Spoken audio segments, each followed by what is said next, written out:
ମୋ ସ୍ୱାମୀ ବୀରେନ କିଛି ଦିନ ବାହାରକୁ କାମରେ ଯାଇଥିବାର ସୁଯୋଗ ନେଇ ମୋ 14 ବର୍ଷୀୟ ଚାକର ଲିଟୁ ମୋ ଅଜାଣତରେ ମୋ ସହିତ ସବୁଦିନ ଶାରୀରିକ ସମ୍ପର୍କ ରଖୁଥିଲା। ଯେତେବେଳେ ଚାକରଟି ମୋ ସହିତ ଶାରୀରିକ ସମ୍ପର୍କ ସ୍ଥାପନ କରୁଥିଲା ସେତେବେଳେ ମୁଁ ବହୁତ ଖୁସି ଅନୁଭବ କରିଥିଲି। ଗୋଟିଏ ଦିନ ଯେତେବେଳେ ମୁଁ ଏସବୁ ଜାଣିଯାଇଥିଲି ମୋ ପାଦ ତଳୁ ମାଟି ଭୁସୁ ଭୁସୁ ହୋଇ ଖସି ପଡ଼ୁଥିବା ଭଳି ମୁଁ ଅନୁଭବ କରିଥିଲି। ଆଉ କାହାଣୀଟି ଆରମ୍ଭ କରିବା ପୂର୍ବରୁ ମୋର ସେହି ଛୋଟ ଅନୁରୋଧ କି ଆପଣ ମୋ ଚ୍ୟାନେଲକୁ ଲାଇକ୍ ସେୟାର ଆଉ ସବସ୍କ୍ରାଇବ୍ କରିବାକୁ ବିଲକୁଲ ବି ଭୁଲନ୍ତୁନି। ଏବେ ଯଦି ସବସ୍କ୍ରାଇବ୍ କରିନାହାନ୍ତି ତାହେଲେ ସବସ୍କ୍ରାଇବ୍ କରିକି ପାଖରେ ଥିବା ବେଲ୍ ଆଇକନ୍କୁ ଜଲ୍ଦି ଅନ୍ କରିଦିଅନ୍ତୁ, ଯାହାଫଳରେ ମୁଁ ଭିଡ଼ିଓ ଛାଡ଼ୁଥିବା ନୋଟିଫିକେସନ୍ ସର୍ବପ୍ରଥମେ ଆପଣଙ୍କ ପାଖରେ ପହଞ୍ଚିପାରିବ। ଆଉ ଡେରି ନକରି ଚାଲନ୍ତୁ କାହାଣୀଟିକୁ ଆରମ୍ଭ କରିବା। ମୋ ନାମ କାମିନୀ। ମୁଁ ଦେଖିବାକୁ ଗୋରୀ ଓ ରୂପବତୀ ଥିଲି। ମୁଁ କିଛି ବର୍ଷ ପୂର୍ବେ ବୀରେନକୁ ବିବାହ କରିଥିଲି। ମୋ ସ୍ୱାମୀ ବହୁତ ଭଲ ଲୋକ ଥିଲେ। ମୁଁ ଯେତେବେଳେ ଯାହା କହୁଥିଲି ସେଥିରେ ସେ ରାଜି ହୋଇଯାଉଥିଲେ। ଗୋଟିଏ ଦିନ ମୋ ସ୍ୱାମୀ ଗୋଟିଏ 14 ବର୍ଷର ପୁଅକୁ ଘରକୁ ଆଣିଥିଲେ। ସେ କହିଲେ ଯେ ଏହି ପିଲାଟି ଦରିଦ୍ର ଅନାଥ ଅଟେ, ବେସାହାରା ପିଲାଟିଏ। ସେ ଆମ ଘରେ ରହି ଖାଇ ପିଇ ମାଗଣା କାମ କରିବ। ମୋ ସ୍ୱାମୀ ବହୁତ କୃପଣ ଥିଲେ। ମାଗଣା ମିଳୁଥିବା ସବୁକିଛି ତାଙ୍କରି ଭାରି ପ୍ରିୟ ଥିଲା। ସେହି ପିଲାଟି ଦେଖିବାକୁ ବହୁତ ସୁନ୍ଦର ଥିଲା। ମୁଁ ମୋ ସ୍ୱାମୀଙ୍କୁ ସେତେବେଳେ ପଚାରିଥିଲି, ତୁମେ ଏହି ପୁଅକୁ କେଉଁଠାରୁ ପାଇଲ? ସେ କହିଲେ, ସେ ମୋର ସାଙ୍ଗ ଘରେ କିଛି ମାସ କାମ କରୁଥିଲା। ସେ ବିଦେଶ ଯାଉଥିବାରୁ ଏହି ପିଲାଟିକୁ ମୋ ଅଧୀନରେ ଛାଡ଼ି ଦେଇଥିଲା। ତା ନାଁ ଲିଟୁ। ସେ ଦିନକୁ କେବଳ 2 ବେଳା ଖାଇବ। ଆଉ ତୁମେ ଯାହା ଘର କାମ କରିବାକୁ କହିବ ସେ ତା କରିବ। ସ୍ୱାମୀଙ୍କଠାରୁ ଏହା ଶୁଣି ମୁଁ ସେତେବେଳେ କହିଥିଲି, ବୀରେନ, ଆମ ଘରେ କେବଳ 2ଟି ରୁମ୍ ଅଛି। ଗୋଟେ ରୁମ୍ ମୁଁ ଡ୍ରଇଂ ରୁମ୍ ଭଳି ବ୍ୟବହାର କରୁଛି ଏବଂ ଅନ୍ୟଟି ହେଉଛି ଆମର ବେଡ଼ରୁମ୍। ଏହି ପିଲା କେଉଁଠାରେ ରହିବ? ମୋ ପ୍ରଶ୍ନ ଶୁଣି ସେ କହିଥିଲେ, ଚିନ୍ତା କରିବାର କୌଣସି ଆବଶ୍ୟକତା ନାହିଁ। ତାକୁ ଡ୍ରଇଂ ରୁମ୍ରେ ଏକ ମସିଣା ଦେଲେ ସେ ସେଠାରେ ଚୁପଚାପ ଶୋଇଯିବ। ମୁଁ ସେତେବେଳେ ବୀରେନ କଥା ଶୁଣି କହିଥିଲି, ଠିକ୍ ଅଛି। ସେ ପିଲାଟି ବହୁତ ଶାନ୍ତ ସ୍ୱଭାବର ଥିଲା।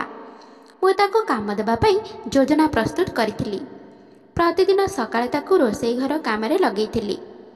ସେ କଥା ମାନି ଚୁପଚାପ କାମ କରୁଥିଲା। 2 ଦିନକୁ ଥରେ ସେ ଏକୁଟିଆ ପୁରା ଘରକୁ ପାଣି ମାରି ସଫା କରିଦେଉଥିଲା। ମୁଁ ତାକୁ ସବୁବେଳେ ସକାଳେ ଜଳଖିଆ ପ୍ରସ୍ତୁତ କରିଦେଉଥିଲି। ସେ ଚୁପଚାପ ଖାଉଥିଲା। ତାର ଏମିତି ଚୁପଚାପ ରହିବା ମୋତେ ବେଳେବେଳେ ଦ୍ୱନ୍ଦ୍ୱ ଭିତରେ ପକାଇ ଦେଉଥିଲା। ପୁଅ ପିଲା ହେଇ ଏତେ ଚୁପଚାପ କଥା ମାନି କାମ କରିବା ମୁଁ ସେମିତି ପିଲା ପ୍ରଥମ ଥର ପାଇଁ ଦେଖିଥିଲି।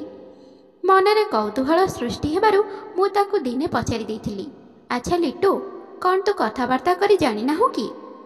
ତାପରେ ସେ କହିଥିଲା, ମୁଁ ତୁମ ସହିତ କ'ଣ କଥା ହେବି ମ୍ୟାଡ଼ାମ? ଏହି କଥା ଶୁଣି ମୁଁ କହିଥିଲି, ତୁମ ପରିବାରରେ କ'ଣ କେହି ନାହାନ୍ତି? ସେ କହିଥିଲା, ମୁଁ ଜାଣେ ନାହିଁ ଆଜ୍ଞା। ହେତୁ ପାଇବା ଦିନୁ ମୁଁ ଅନାଥ ଆଶ୍ରମରେ ପଢ଼ି ଆସିଛି। ଯେତେବେଳେ ମୋର ବୟସ 6 ବର୍ଷ ହୋଇଥିଲା ଜଣେ ଭଦ୍ର ବ୍ୟକ୍ତି ମୋତେ ଅନାଥ ଆଶ୍ରମରୁ ନେଇଯାଇଥିଲେ। ସେ ସନ୍ତାନହୀନ ଥିଲେ। ତାକୁ ପିଲାଟିଏ ଦରକାର ଥିଲା। ସେ ଅନାଥ ଆଶ୍ରମରୁ ମୋତେ ନେଲାବେଳେ ଅନାଥ ଆଶ୍ରମବାଲାଙ୍କୁ କହିଥିଲେ ଯେ ମୁଁ ଏହି ପିଲାକୁ ଏକ ଭଲ ବିଦ୍ୟାଳୟରେ ଆଡ଼ମିସନ୍ କରେଇବି, ତାକୁ ଭଲ ଶିକ୍ଷା ଦେବି। ମାତ୍ର 6 ବର୍ଷ ବୟସରେ ସେ ମୋତେ ନେଇ ତାଙ୍କ ଘର କାମରେ ନିୟୋଜିତ କରିଥିଲେ। ଛୋଟ ମୋଟ ଜିନିଷ ଆଣିବା, ବାସନ ଧୋଇବା, ଅତିଥିମାନଙ୍କ ପାଇଁ ଡାଇନିଂ ଟେବୁଲରେ ବାସନକୁସନ ସଜାଡ଼ି ରଖିବା, ଏହିପରି କାମ କରି କରି ମୋର ଜୀବନ ବିତିବାରେ ଲାଗିଥିଲା। ଯେତେବେଳେ ସେହି ଲୋକର ମୃତ୍ୟୁ ହେଲା ତାଙ୍କ ସ୍ତ୍ରୀ ମୋତେ ଘରୁ ବାହାର କରିଦେଲେ। ତାପରଠାରୁ ଘର ଘର ବୁଲି ମୁଁ ଚାକର ଭାବରେ କାମ କରିବା ଆରମ୍ଭ କଲି। କିନ୍ତୁ ଯିଏ ବି ଚାକିରି ଦେଲା ଦିନକୁ କେବଳ 2 ଥର ଖାଦ୍ୟ ଖାଇବାକୁ ଦେଇ ମୋ ଦ୍ୱାରା ଘର କାମ କରାଉଥିଲା। ମୋତେ ଏହାଠାରୁ ଅଧିକ କିଛି ଦେଇନାହାନ୍ତି। ମୁଁ 2 ବେଳା ଖାଇବା ବଦଳରେ ସମସ୍ତ ଘର କାମ କରୁଥିଲି। ତା କଥା ଶୁଣି ମୋତେ ସେତେବେଳେ ବହୁତ ଦୁଃଖ ଲାଗିଥିଲା। ବିଚରା ପିଲାଟିର କି ପ୍ରକାର ଜୀବନ ଥିଲା। ମୁଁ ତା ମୁଣ୍ଡରେ ହାତ ବୁଲେଇ ତାକୁ ଚିନ୍ତା ନ କରିବାକୁ କହିଲି। ତାକୁ ସେତେବେଳେ ସାନ୍ତ୍ୱନା ଦେବା ପାଇଁ ମୁଁ କହିଥିଲି, ମୁଁ ତ ଖର୍ଚ୍ଚ ବାର୍ଚ୍ଚ ପାଇଁ ତତେ କିଛି ଟଙ୍କା ଦେବି। ବାସ୍ତବରେ ମୋ ସ୍ୱାମୀଙ୍କର ମଧ୍ୟ ସେତେ ଅଧିକ ରୋଜଗାର ନଥିଲା। ମୋ କଥା ଶୁଣି ସେ କହିଥିଲା, ନା ମ୍ୟାଡ଼ାମ, ଛାଡ଼ନ୍ତୁ ସେ କଥା। ତୁମେ ମୋତେ ଦିନକୁ 2 ଥର ଖାଇବାକୁ ଦେଉଛ, ଏହା ମୋ ପାଇଁ ଯଥେଷ୍ଟ। ସେମିତି ବି ମୋର କେଉଁ ପରିବାର ଅଛି ଯେ ଯାହା ପାଇଁ ସଞ୍ଚୟ କରିବାକୁ ପଡ଼ିବ। ତା କଥା ଶୁଣି ମୁଁ ସେତେବେଳେ ମୋ ହୃଦୟରେ ସେହି ପିଲା ପ୍ରତି ସହାନୁଭୂତି ଅନୁଭବ କରିବାକୁ ଲାଗିଥିଲି। କିନ୍ତୁ ମୁଁ ଜାଣିନଥିଲି ଯେ ଏହି ସହାନୁଭୂତି ମୋ ପାଇଁ ଦିନେ ବହୁତ ବଡ଼ ବିପଦକୁ ନିମନ୍ତ୍ରଣ କରିଦେବ। ମୋ ସ୍ୱାମୀଙ୍କ କାର୍ଯ୍ୟସୂଚୀ କିଛି ଏପରି ଥିଲା ଯେ ତାଙ୍କୁ ଅନେକ ଦିନ ଅନ୍ୟ ସହରରେ ରହିବାକୁ ପଡ଼ୁଥିଲା। ଯେଉଁଠାରେ ସେ କାମ କରୁଥିଲେ ସେହି କମ୍ପାନୀର ମାଲିକ ମୋ ସ୍ୱାମୀଙ୍କୁ ମାସରେ ଥରେ ଅନ୍ୟ ସହରକୁ କମ୍ପାନୀ କାମରେ ପଠାଉଥିଲେ। ମୋ ସ୍ୱାମୀ ଅନ୍ୟ ସହରକୁ ଯାଇ 3-4 ଦିନ ପରେ ଘରକୁ ଫେରୁଥିଲେ। ସେହି ଦିନଗୁଡ଼ିକରେ ମୁଁ ଘରେ ଏକୁଟିଆ ରହୁଥିଲି। ମୋର ବିବାହର 5 ବର୍ଷ ବିତି ଯାଇଥିଲା, ହେଲେ କିନ୍ତୁ ମୋର ପିଲାପିଲି ହେଉନଥିଲା। ସେଥିପାଇଁ ମୁଁ ଭାବିଲି ଯଦି ମୁଁ କେଉଁ ଅନାଥ ପିଲାଙ୍କ ସହିତ ଭଲ ଆଚରଣ କରେ ତେବେ ବୋଧହୁଏ ଭଗବାନ ମୋ ଉପରେ ବହୁତ ଖୁସି ହୋଇ ମୋତେ ଏକ ସନ୍ତାନଟିଏ ଦେବେ। ମାତ୍ର ମୁଁ ଭୁଲ ଥିଲି। ଥରେ ମୋ ସ୍ୱାମୀ କାମ ପାଇଁ କିଛି ଦିନ ହେବ ଅନ୍ୟ ସହରକୁ ଯାଇଥିଲେ। ମୁଁ ଘରେ ଏକୁଟିଆ ଥିଲି। ଆଉ ମୋ ଘରେ ମୋ ସାଥିରେ ମୋ ଚାକର ଲିଟୁ ଥିଲା। ମୁଁ ପ୍ରଥମ ଥର ପାଇଁ ତା'ର ବଦମାସି ଖୋଲାଖୋଲି ଦେଖିଥିଲି। ମୁଁ ରୋଷେଇ ଘରେ ନଡ଼ିଆ କରୁଥିଲି। ସେହି ସମୟରେ ଲିଟୁ ସେ ରୋଷେଇ ଘରକୁ ଆସିଗଲା। ମୁଁ ରୋଷେଇ ଘରେ ବିନା କାନ୍ଧକଟା ନାଇଟ୍ ପିନ୍ଧି କାମ କରୁଥିଲି। କିନ୍ତୁ ମୁଁ ଜାଣିନଥିଲି ସେ 14 ବର୍ଷର ପୁଅ ଲିଟୁ ଏପରି ବଦମାସି ମଧ୍ୟ କରିପାରେ। ମୁଁ ଯେତେବେଳେ ବିନା ଓଢ଼ଣୀରେ ନଈ ପଡ଼ିଥିଲି ନଡ଼ିଆ କରୁଥିଲି, ସେ ବେସିନରେ ସଙ୍କୁଡ଼ି ବାସନକୁ ଧୋଇବା ବାହାନାରେ ସେଠି ଠିଆ ହୋଇଥିଲା। ମୁଁ ମଧ୍ୟ ବେସିନ୍ ପାଖାପାଖି ଠିଆ ହୋଇ କାମ କରିବା ସମୟରେ ସ୍ୱାମୀଙ୍କ ବିଷୟରେ ଭାବି ଭାବି ସେତେବେଳେ ଅନ୍ୟମନସ୍କ ରହିଥିଲି। ସେହି ସମୟରେ ମୁଁ ହଠାତ୍ ମୋ ଦେହ ଉପରେ କିଛି ଅଲଗା ଚାଲିଲା ଭଳି ଅନୁଭବ କରିଥିଲି। ପୁଣି କେତେବେଳେ ସେ ମୋ ମୁହଁକୁ ଚାହୁଁଥିଲା ତ କେତେବେଳେ ମୋ ଦେହକୁ। ସେ ଏହିପରି ଆଖି ଚୋରେଇ ବାସନ ଧୋଇବାରେ ଲାଗିଥିଲା। ପ୍ରଥମେ ମୁଁ ଏହା ଜାଣି ନର୍ଭସ୍ ହୋଇଯାଇଥିଲି। ସାଙ୍ଗେ ସାଙ୍ଗେ ମୁଁ ରୋଷେଇ ଘରର କବାଟରେ ଝୁଲୁଥିବା ମୋର ଓଢ଼ଣୀକୁ ନେଇ ବେକରେ ପକାଇ ଦେଇଥିଲି। ମୁଁ ପ୍ରାୟ ନଡ଼ିଆ କରି ସାରିଥିଲି। କୋରା ନଡ଼ିଆତକ ଧରି ଗୋଟିଏ ଡବାରେ ପୂରେଇ ଫ୍ରିଜରେ ରଖୁଥିଲି। ସାଙ୍ଗେ ସାଙ୍ଗେ ରୋଷେଇ ଘରୁ ବାହାରି ମୋ ରୁମ୍କୁ ଚାଲିଯାଇଥିଲି। ସେଠାରେ ବିଛଣାରେ ବସି ମୁଁ ଚିନ୍ତା କରିବାକୁ ଲାଗିଥିଲି, କାହିଁକି ଏହି 14 ବର୍ଷର ଲିଟୁ ମୋତେ ଏପରି ଆଖିରେ ଦେଖୁଥିଲା। ତାପରେ ମୁଁ ଭାବିଲି ବୋଧହୁଏ ଏହା ମୋର ଭ୍ରମ ହୋଇଥାଇପାରେ। ସେ ଏତେ ଛୋଟ ବୟସର ପିଲା, ମୋତେ କାହିଁକି କାମକୁ ତା ଆଖିରେ ଚାହିଁବ। ଭଗବାନ ପ୍ରତ୍ୟେକ ମହିଳାଙ୍କ ନିକଟରେ ଏହା ପ୍ରଦାନ କରିଅଛନ୍ତି ଯେ ସେମାନେ ତାଙ୍କ ଉପରେ ପଡ଼ୁଥିବା ପ୍ରତ୍ୟେକ କାମୁକତା ଆଖିକୁ ଅନୁଭବ କରିପାରିବେ। ମୁଁ ମଧ୍ୟ ସେହିପରି ଅନୁଭବ କରିଥିଲି। କିନ୍ତୁ ସେ ଏକ 14 ବର୍ଷର ଛୋଟ ଅନାଥ ପିଲାଟିଏ ଭାବି ମୁଁ ଏହାକୁ ସେତେବେଳେ ଅଣଦେଖା କରିଦେଇଥିଲି। ମୁଁ କେବେ ସ୍ୱପ୍ନରେ ସୁଦ୍ଧା ଭାବିନଥିଲି ଯେ ଏତେ କମ୍ ବୟସର ପିଲା ସେପରି ଖରାପ କାମ କରିବ। ଯେଉଁଭଳି ଭାବରେ ସେ ତା'ର ଅସହାୟତାର କାହାଣୀ ପୂର୍ବରୁ ମୋ ନିକଟରେ ବର୍ଣ୍ଣନା କରିଥିଲା, ମୋ ହୃଦୟରେ ତା ପ୍ରତି ସହାନୁଭୂତି ଥିଲା। କିଛି ସମୟ ପରେ ମୁଁ ସେଦିନ ରୁମ୍ରୁ ବାହାରକୁ ଆସି ଦେଖିଥିଲି ସେ ଘର ସଫା କରୁଥିଲା। ମୁଁ ସୋଫାରେ ବସି ତାକୁ ଦେଖୁଥିଲି। ତା ମୁହଁରେ ମୁଁ ସେମିତି କିଛି ଅନୁତାପ ଦେଖିବାକୁ ପାଇନଥିଲି। ସେ ନିଜ କାମରେ ବ୍ୟସ୍ତ ଥିଲା। ମୁଁ ଭାବିଲି ବୋଧହୁଏ ମୁଁ ତା ବିଷୟରେ କିଛି ଭୁଲ ଭାବିଛି। ଏହାପରେ ରାତ୍ରି ଭୋଜନ ପରେ ସେ କହିଥିଲା, ମ୍ୟାଡ଼ାମ, ବାହାରେ ବହୁତ ଥଣ୍ଡା ହେଉଛି। ଯଦି ତୁମେ କିଛି ଖରାପ ନ ଭାବିବ ତେବେ ମୁଁ ତୁମ ରୁମ୍ର ଚଟାଣରେ ଶୋଇଯାଆନ୍ତି। ସେ ଠିକ୍ କହୁଥିଲା। ଶୀତ ପାଗ ଯୋଗୁଁ ସେତେବେଳେ କୋହଲା ପବନ ବହୁଥିଲା। ମୁଁ ତାକୁ କହିଥିଲି, ତୁ କେଉଁଠାରେ ଶୋଇବୁ? ଷ୍ଟୋର ରୁମ୍ ସାରା ଜିନିଷପତ୍ରରେ ଭର୍ତ୍ତି ଅଛି। ଅନେକ ଜିନିଷ ଅସଜଡ଼ା ହୋଇ ପଡ଼ିଛି ରୁମ୍ ମଧ୍ୟରେ। ତୁ ମୋର ଜିନିଷଗୁଡ଼ିକୁ ଯଦି ଇଆଡ଼େ ସିଆଡ଼େ ଘୁଞ୍ଚେଇ ଶୋଇବୁ ତାହେଲେ ମୋତେ ଖୋଜିଲା ବେଳକୁ ପଛରେ ମିଳିବ ନାହିଁ।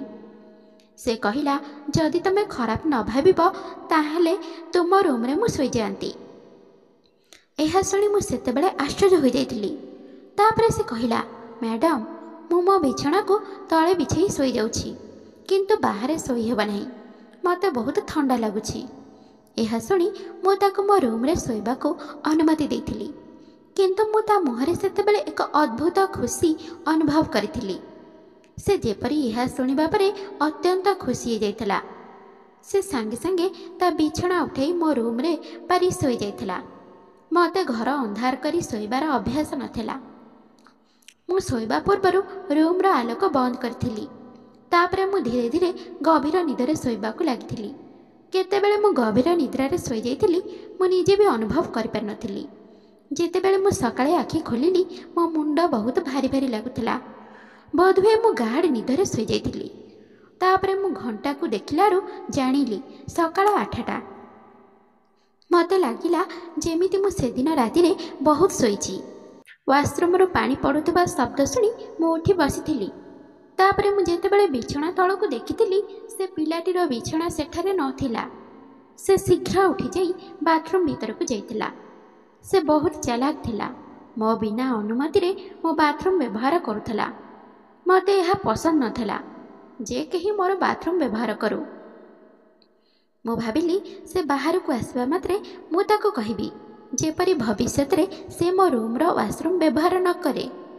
ସେ ଗାଧେଇ ସାରି ବାଥରୁମ୍ରୁ ବାହାରିବା ମାତ୍ରେ ମୋତେ ଦେଖି ତା ମୁହଁରେ ଏକ ଅଦ୍ଭୁତ ହସ ଖେଳିଗଲା।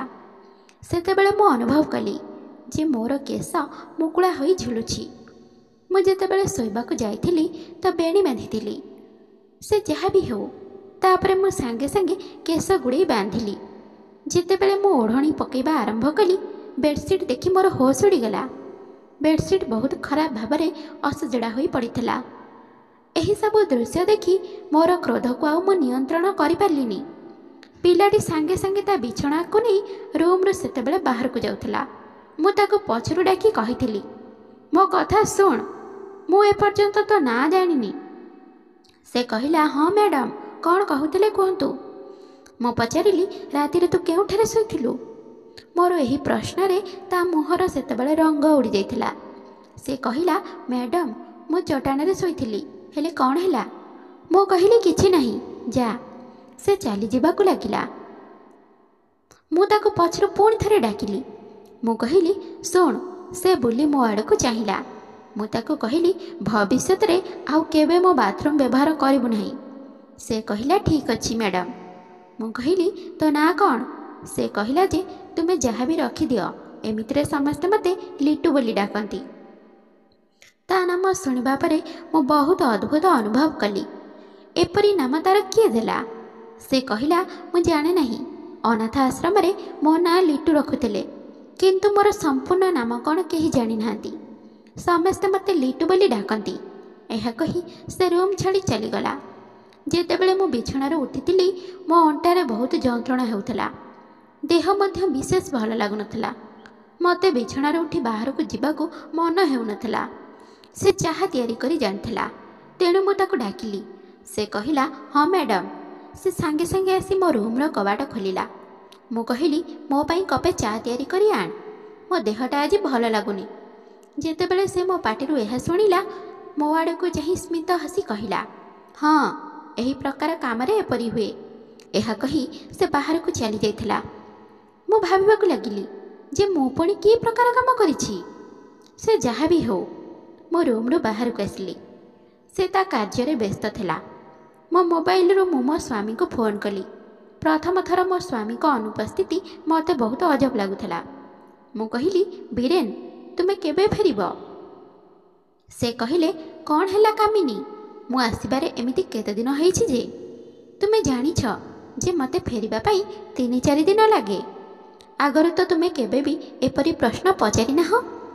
ବୀରେନ୍ ଠିକ୍ କହୁଥିଲେ, କିନ୍ତୁ ମୁଁ ଜାଣେ ନାହିଁ ଏଥର କାହିଁକି ମୁଁ କିଛି ଅଦ୍ଭୁତ ଅନୁଭବ କରୁଥିଲି। ସେ କହିଲେ, ଫୋନ୍ କାଟିଦିଅ, ମୁଁ ଏକ ମିଟିଂରେ ଅଛି। ମୁଁ ରାତିରେ ତୁମକୁ ଫୋନ୍ କରିବି। ମୁଁ କହିଲି, ଠିକ୍ ଅଛି। ସେ କହିଲେ, ସେ ପିଲା ଭଲରେ କାମ କରୁଛି କି ନାହିଁ? ମୁଁ କହିଲି, ହଁ, ସେ ଠିକ୍ଠାକ୍ ଭାବରେ କାମ କରୁଛି। ମୋର ସ୍ୱର ଶୁଣି ସେ କହିଲେ, କାମିନୀ, ତୁମର ଦେହ ଭଲ ଅଛି ତ? ମୋତେ ତୁମେ ଭଲ ଲାଗୁଥିବା ପରି ଲାଗୁନାହଁ। କ'ଣ ହେଇଛି ତୁମର? ଆମେ ଦୁହେଁ ସ୍ୱାମୀ ସ୍ତ୍ରୀ ଥିଲୁ, ତେଣୁ ଆମ ମଧ୍ୟରେ ପାରସ୍ପରିକ ବୁଝାମଣା ଏବଂ ବହୁତ ଭଲ ପାଇବା ଥିଲା। ଆମେ ପରସ୍ପରର ସ୍ୱରରୁ ଜାଣିପାରୁଥିଲୁ ଯେ ସାମ୍ନାବାଲା ଠିକ୍ ଅଛି କି ନାହିଁ।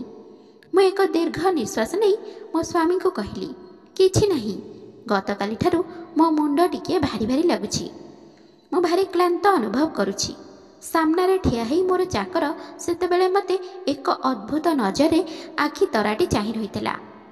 ଆମ ସ୍ୱାମୀ ଏବଂ ସ୍ତ୍ରୀଙ୍କ ମଧ୍ୟରେ ବ୍ୟକ୍ତିଗତ କଥାବାର୍ତ୍ତା ଶୁଣି ସେ ସେଠାରୁ ଚାଲିଗଲା।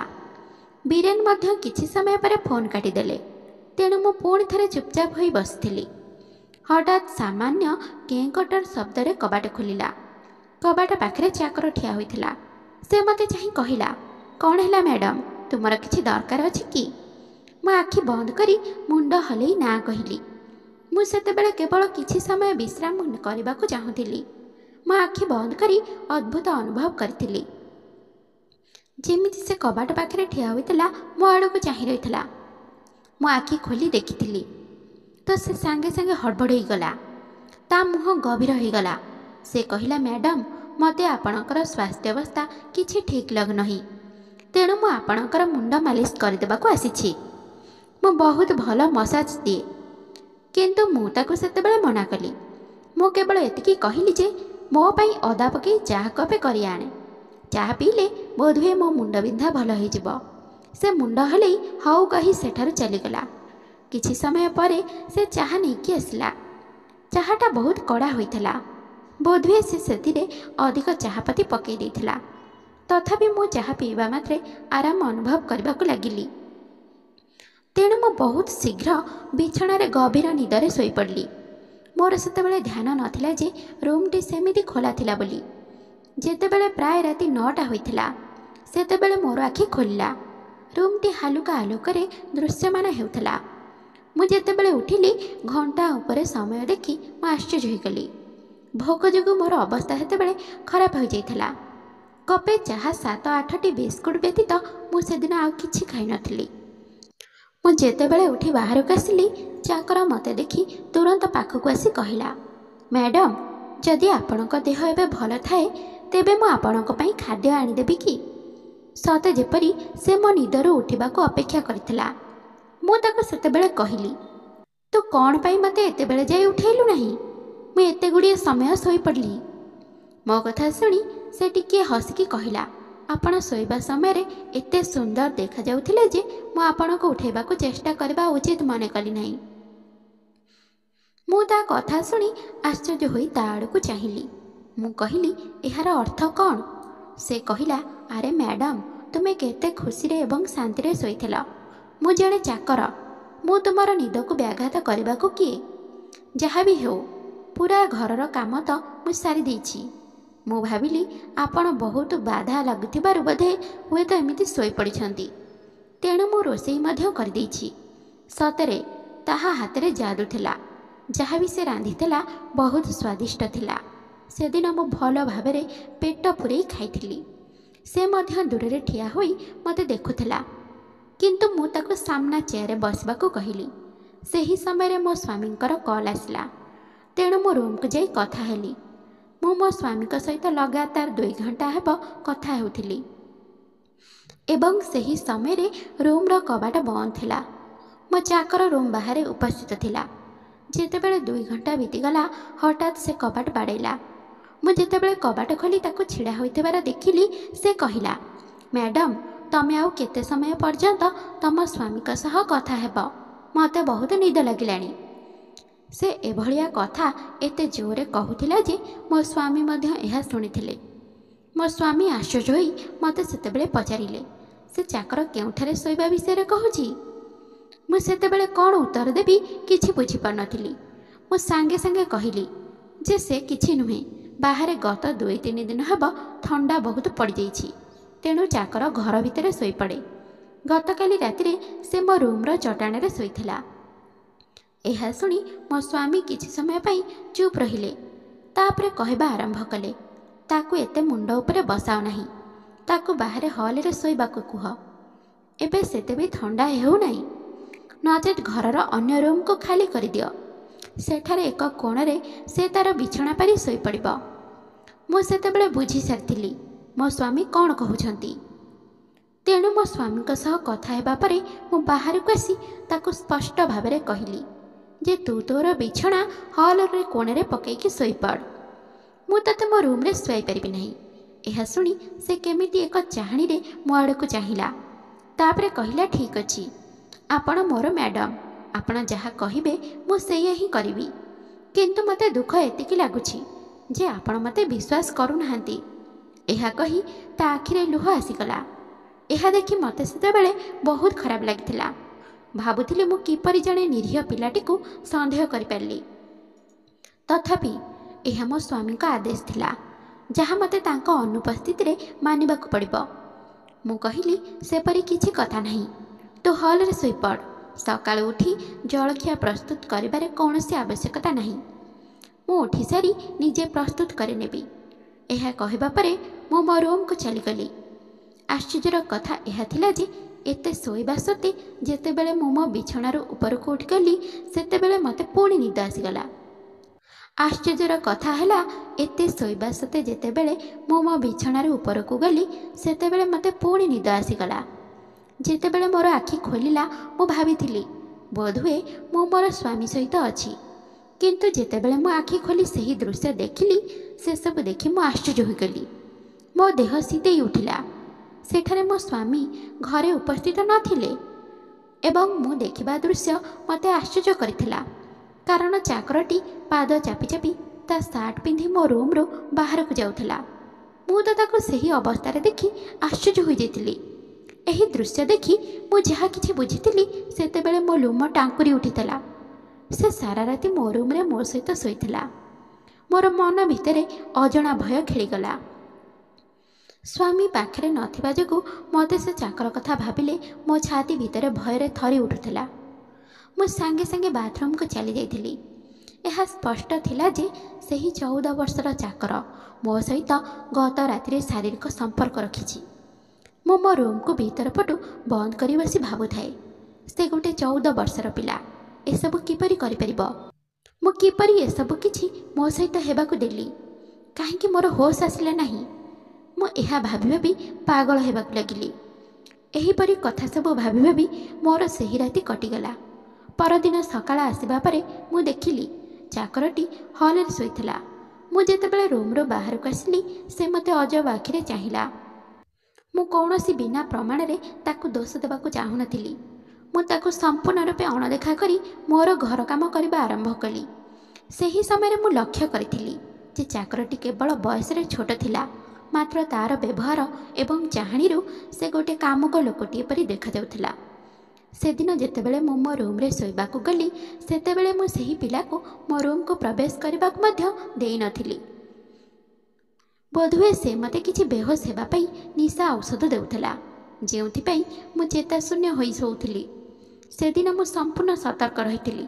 କିଛି ସମୟ ପରେ ଚାକରଟି ରୁମ୍ ଭିତରକୁ ଆସି ମୋତେ କହିଲା, ମ୍ୟାଡ଼ାମ୍, ଆପଣଙ୍କ ଏୟାର ଫ୍ରେଶନର୍ ଦିଅନ୍ତୁ, ମୁଁ ଏହାକୁ ରୁମ୍ରେ ଛିଞ୍ଚିଦେବି। କିଛି ଭାବିବା ପରେ ମୁଁ ତାକୁ ସଫା ମନା କରିଦେଲି। ମୁଁ କହିଲି, ଥାଉ, ତୁ ଯା ଶୋଇବୁ, ମୁଁ ନିଜେ ସ୍ପ୍ରେ କରିଦେବି। କିଛି ଭାବିବା ପରେ ସେ ସେଠାରୁ ଚାଲିଗଲା। କିନ୍ତୁ ସେହି ରାତିରେ ମୁଁ ଏୟାର ଫ୍ରେଶନର୍ ମଧ୍ୟ ପ୍ରୟୋଗ କରିନଥିଲି। ରୁମ୍ରେ ଏୟାର ଫ୍ରେଶନର୍ ସ୍ପ୍ରେ କରିବା ପରେ ଶୋଇବା ମୋର ଅଭ୍ୟାସ ଥିଲା। ଅଭ୍ୟାସବଶତଃ ମୋ ସ୍ୱାମୀ ମଧ୍ୟ ସେଦିନ ରାତିରେ ଆସିବାର ଥିଲା। ମୁଁ ମୋ ବିଛଣାକୁ ଶୋଇବାକୁ ଯାଇଥିଲି ଏବଂ ଶୀଘ୍ର ଶୋଇବାର ଅଭିନୟ କରିଥିଲି, ଯେପରି ମୁଁ ଗଭୀର ନିଦରେ ଶୋଇଯାଇଛି। କିଛି ସମୟ ପରେ ରୁମ୍ର କବାଟ ଖୋଲିଲା। ଧୀରେ ଧୀରେ କେହି ଗୋଟେ ରୁମ୍ ଭିତରକୁ ଆସିଲା। ସିଏ ଚାକର ଲିଟୁ ବ୍ୟତୀତ ସେତେବେଳେ ଆଉ କେହି ନଥିଲେ। ଚାକର ମୋତେ ଡାକିବାକୁ ଲାଗିଲା, ମ୍ୟାଡ଼ାମ୍, ଅନେଇଛନ୍ତି ନା ଶୋଇଛନ୍ତି? ତୁମର ଲିଟୁ ତୁମ ସହିତ ରାତି ବିତେଇବାକୁ ଆସିଛନ୍ତି। ବୋଧହୁଏ ସେ ନିଶ୍ଚିନ୍ତ ଥିଲା ଯେ ମୁଁ ଶୋଇଯାଇଛି, ତେଣୁ ସେ ତା'ର ପ୍ରକୃତ ରୂପ ଦେଖାଇବା ଆରମ୍ଭ କଲା। ମୁଁ ମୋର ସମଗ୍ର ଶରୀରରେ କିଛି ଘଷି ହେଉଥିବାର ଅନୁଭବ କରିପାରିଲି। ସେହି ମୁହୂର୍ତ୍ତରେ ମୋ ରୁମ୍ର କବାଟ ଖୋଲିଲା। ମୋ ସ୍ୱାମୀ ଭିତରେ ପ୍ରବେଶ କଲେ। ସେତେବେଳକୁ ଚାକର ତା'ର ସାର୍ଟ କାଢ଼ି ମୋ ସହ ଖେଳୁଥିଲା। ହଠାତ୍ ସେ ମୋ ସ୍ୱାମୀଙ୍କୁ ଦେଖି ହଡ଼ବଡ଼େଇଗଲା। ମୁଁ ମଧ୍ୟ ଉଠି ସେହି ସମୟରେ ବିଛଣାରେ ବସିଯାଇଥିଲି। ଯେତେବେଳେ ମୋ ସ୍ୱାମୀ ମୋତେ ଏବଂ ଚାକରକୁ ଗୋଟିଏ ବେଡ଼୍ରେ ଦେଖିଥିଲେ ତାଙ୍କ ମୁଣ୍ଡ ଘୂରେଇ ଯାଇଥିଲା। ବାସ୍ତବରେ ସେତେବେଳେ ମୋ ସହିତ ଯାହା କିଛି ଘଟିଥିଲା ଆଉ ମୁଁ ଯାହା ସବୁ ଅନୁଭବ କରିଥିଲି ମୁଁ ମୋ ସ୍ୱାମୀଙ୍କୁ ଏହା କହିଦେଇଥିଲି। ମୁଁ ସେହି ମହିଳାମାନଙ୍କ ମଧ୍ୟରୁ ଜଣେ ନୁହେଁ ଯେଉଁମାନେ ସଠିକ୍ ସମୟକୁ ଅପେକ୍ଷା କରି ନିଜର ଶୋଷଣ ହେବାକୁ ଦିଅନ୍ତି।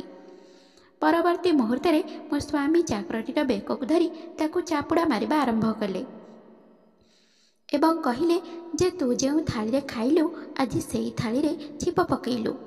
ମୁଁ ତୋ ଉପରେ ଦୟା ଦେଖାଇ ମୋ ଘରକୁ ଆଣିଥିଲି, କିନ୍ତୁ ତୁ ମୋ ଘରେ ରହି ମୋ ଘରର ଇଜ୍ଜତ ସହ ଖେଳିବା ଆରମ୍ଭ କରିଦେଲୁ। କହ, ଏସବୁ କ'ଣ ଥିଲା? ପ୍ରଥମେ ସେ ଏସବୁ ଅସ୍ୱୀକାର କରି ଚାଲିଥିଲା, କିନ୍ତୁ ଯେତେବେଳେ ମୋ ସ୍ୱାମୀଙ୍କ ହାତରୁ ମାଡ଼ ପଡ଼ିଲା ସେ କାନ୍ଦିବାକୁ ଲାଗିଲା ଏବଂ କାନ୍ଦିବା ବେଳେ ସେ ଯାହା କହିଥିଲା ତାହା ଶୁଣି ଆମ ମୁଣ୍ଡ ଘୂରେଇ ଦେଇଥିଲା। से कहला जे प्रथमे अनाथ आश्रमरू जो लोक मते सांगरे नि जाइथिला से मते तांको घरर चाकर तो बनै रखितेला, मात्र एहा सहित से मो शरीर को शोषण मध्य करुथिला। सेतेबेले मु केवल 8 वर्ष बयसर थिली। से मते बहुत पिटुथिले, मते धमक मध्य देउथिले, मते कहुथिले एहा कर ताहा कर। मु डररे से सब करुथिली।